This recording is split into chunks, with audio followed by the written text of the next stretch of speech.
ನಳಪಾಕ ದಿನ ದಿನ ನೂತನ. Hi guys, welcome to my channel. ಇವತ್ತು ಪನ್ನೀರನ್ನು ಯೂಸ್ ಮಾಡಿ ಬಿರಿಯಾನಿ ಮಾಡೋದು ಹೇಗೆ ಅಂತ ನೋಡ್ಕೊಳ್ಳೋಣ. ತುಂಬ ಈಸಿಯಾಗಿ ಮತ್ತು ಟೇಸ್ಟಿಯಾಗಿ ಮಾಡ್ಕೋಬಹುದು. ಮೊದಲಿಗೆ ಕುಕ್ಕರನ್ನು ಬಿಸಿಗೆ ಇಟ್ಬಿಟ್ಟು ನಾನು ಸ್ವಲ್ಪ ಆಯಿಲನ್ನು ಹಾಕ್ಕೊಳ್ತಾ ಇದ್ದೀನಿ. ಈ ಆಯಿಲು ಬಿಸಿಯಾದ ನಂತರ ಇದಕ್ಕೆ ಒಂದು 4 ಲವಂಗ, ಒಂದು 2 ಚಕ್ಕೆ, ಒಂದು ಚಕ್ರ ಮೊಗ್ಗು ಅಂತಾರಲ್ವ ಅದು, ಆಮೇಲೆ ಒಂದು ಏಲಕ್ಕಿ, ಒಂದು ಪಲಾವ್ ಎಲೆಯನ್ನು ಹಾಕ್ಕೊಳ್ತಾ ಇದ್ದೀನಿ. ಆಮೇಲೆ ಇದಕ್ಕೆ ಸ್ವಲ್ಪ ಸಾಸಿವೆನ ಹಾಕ್ಕೊಂಡು ಇದನ್ನು ಫ್ರೈ ಮಾಡ್ಕೊಳ್ಳಿ. ಇದು ಫ್ರೈ ಆದ ನಂತರ ಇದಕ್ಕೆ ಶುಂಠಿ ಬೆಳ್ಳುಳ್ಳಿನ ತರಿತರಿಯಾಗಿ ಜಜ್ಜಿ ಇದಕ್ಕೆ ಹಾಕ್ಕೊಳ್ಳಿ. ಫ್ಲೇವರ್ ತುಂಬ ಚೆನ್ನಾಗಿ ಬರುತ್ತೆ ಆವಾಗ. ಇದನ್ನು ಚೆನ್ನಾಗಿ ಫ್ರೈ ಮಾಡ್ಕೊಳ್ಳಿ. ಇದು ಸ್ವಲ್ಪ ಫ್ರೈ ಆದ ನಂತರ ಇದಕ್ಕೆ ಒಂದು ದೊಡ್ಡ ಗಾತ್ರದ ಈರುಳ್ಳಿನ ಉದ್ದುದ್ದಾಗಿ ಕಟ್ ಮಾಡಿ ಹಾಕ್ಕೊಳ್ತಾ ಇದ್ದೀನಿ. ನೀವಿಲ್ಲಿ ಎಷ್ಟು ಬಿರಿಯಾನಿ ಮಾಡ್ತೀರಲ್ವ ಆ ಕನ್ಸಿಸ್ಟೆನ್ಸಿ ಮೇಲೆ ನೀವು ಈರುಳ್ಳಿನ ಹಾಕ್ಕೊಳ್ಳಿ. ನಾನಿಲ್ಲಿ 2 ಹಸಿಮೆಣಸನ್ನು ಉದ್ದುದ್ದಾಗಿ ಕಟ್ ಮಾಡಿ ಹಾಕ್ಕೊಳ್ತಾ ಇದ್ದೀನಿ.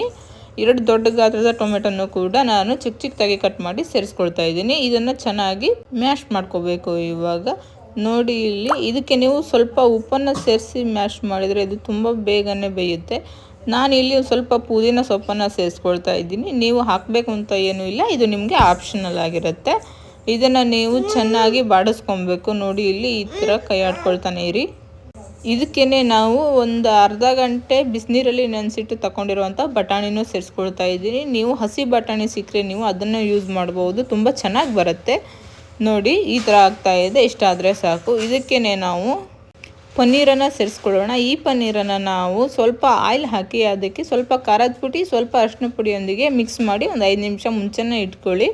ಅದು ತುಂಬ ಫ್ಲೇವರನ್ನು ಎಲ್ಲ ತೊಗೊಂಡಿರುತ್ತೆ, ತುಂಬ ಚೆನ್ನಾಗಿ ಬರುತ್ತೆ. ಇದಕ್ಕೆ ನಾವು ಸ್ವಲ್ಪ ಗರಂ ಮಸಾಲ, ಸ್ವಲ್ಪ ಅರಿಶಿನ ಪುಡಿಯನ್ನು ಹಾಕಿ ಇವಾಗ ಚೆನ್ನಾಗಿ ಇದನ್ನು ಮಿಕ್ಸ್ ಮಾಡ್ಕೊಳ್ಳೋಣ. ಇಷ್ಟಾದ ನಂತರ ಇದಕ್ಕೆ ಇವಾಗ ಅಕ್ಕಿಯನ್ನು ಸೇರಿಸ್ಕೊಳ್ಳೋಣ. ನೀವು ಯಾವಾಗಲೂ ಬಿರಿಯಾನಿ ಮಾಡಬೇಕಾದ್ರೆ ಒಂದು 10 ನಿಮಿಷ ಅಕ್ಕಿಯನ್ನು ನೀವು ಚೆನ್ನಾಗಿ ತೊಳೆದು ನೆನೆಸಿಟ್ಟು ತೊಗೊಳ್ಳಿ. ಆವಾಗ ಬಿರಿಯಾನಿ ತುಂಬ ಚೆನ್ನಾಗಿ ಬರುತ್ತೆ. ಇದನ್ನು ನೀವು ನೀರು ಹಾಕ್ತಾನೆ 1-2 ಸರಿ ಚೆನ್ನಾಗಿ ಮಿಕ್ಸ್ ಮಾಡ್ಕೊಳ್ಳಿ. ಆವಾಗ ನಮಗೆ ಬಿರಿಯಾನಿ ತುಂಬ ಉದುರಾಗಿ ಬರುತ್ತೆ, ತುಂಬ ಮೆತ್ತಗೆ ಬರೋದಿಲ್ಲ. ಹಾಗಾಗಿ ನೀವು ಇದಕ್ಕೆ ನೀರನ್ನು ನೀವು ಅಕ್ಕಿ ಎಷ್ಟು ತೊಗೊಂಡಿರ್ತೀರ ಅನ್ನೋದ್ರ ಮೇಲ್ಗಡೆ ನೀವು ನೀರನ್ನು ಸೇರಿಸ್ಕೋಬೇಕಾಗತ್ತೆ. ಇವಾಗ ರುಚಿಯನ್ನು ನೋಡಿಬಿಟ್ಟು ಇದಕ್ಕೆ ನಿಮಗೆ ಉಪ್ಪು ಏನಾದರೂ ಕಡಿಮೆ ಆಗಿದ್ದರೆ ನೀವು ಇದಕ್ಕೆ ಸ್ವಲ್ಪ ಉಪ್ಪನ್ನು ಸೇರಿಸ್ಕೊಬೋದು. ನಾನು ಇಲ್ಲಿ ಸ್ವಲ್ಪ ಉಪ್ಪು ಸೇರಿಸಿದ್ದೆ ಮೊದಲಿಗೆ, ಹಾಗಾಗಿ ಇಲ್ಲಿ ಜಾಸ್ತಿ ಉಪ್ಪನ್ನು ಸೇರಿಸ್ಕೊಳ್ತಾ ಇದ್ದೀನಿ.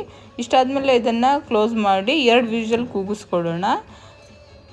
ನೋಡಿ ಇಲ್ಲಿ ಎಷ್ಟು ಚೆನ್ನಾಗಿ ಬಂದಿದೆ ಅಂತ. ಇವಾಗ ಇದನ್ನು ಚೆನ್ನಾಗಿ ಮಿಕ್ಸ್ ಮಾಡ್ಕೊಬೇಕು. ಈರುಳ್ಳಿ ಟೊಮೆಟೊ ಇರುತ್ತಲ್ವ, ಅದು ಕೆಳಗಡೆ ಇರುತ್ತೆ, ಹಾಗಾಗಿ ಮಿಕ್ಸ್ ಮಾಡ್ಕೊಳೋದ್ರಿಂದ ತುಂಬ ಚೆನ್ನಾಗಿ ಬರುತ್ತೆ. ಅದು ಎಲ್ಲ ಕಡೆ ಮಿಕ್ಸ್ ಆಗುತ್ತೆ. ಎಷ್ಟು ಈಸಿಯಾಗಿ ಮಾಡ್ಕೊಬಹುದು ಅಂತ ನೋಡಿದ್ರಲ್ವ. ಈ ವಿಡಿಯೋ ನಿಮಗೆ ಇಷ್ಟ ಆಗಿದ್ದರೆ ಲೈಕ್ ಮಾಡಿ, ಶೇರ್ ಮಾಡಿ, ಕಮೆಂಟ್ ಮಾಡಿ, ಹಾಗೆ ಸಬ್ಸ್ಕ್ರೈಬ್ ಮಾಡ್ಕೊಳ್ಳಿ.